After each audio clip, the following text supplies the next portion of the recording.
अरे बच्चा को उठाओ यार, बच्चा को उठाएंगे, शिक्षा दो, बच्चा को उठाओ, तब दफा आगे बढ़ेगा।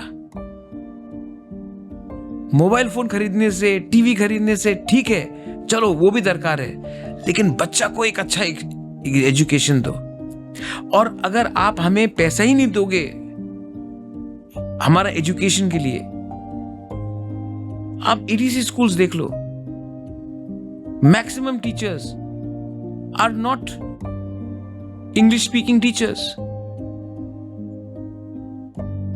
तो I want to create a new Tripura where the focus is on the young generation.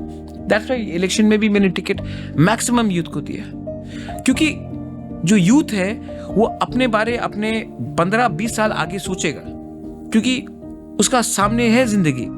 जो ऑलरेडी 70-75 हो गए हैं, 80 हो गए हैं, उनका जिंदगी तो अंत में आ रहा है, तो वो अपने मतलब कि अपने फैमिली के बारे में सोचेगा कि मैं अपना फैमिली को कैसा प्रोटेक्ट कर सकता हूँ। लेकिन जो यूथ है, फ्यूचर तो उन्हीं का है, तो मैंने यूथ को चांस दिया।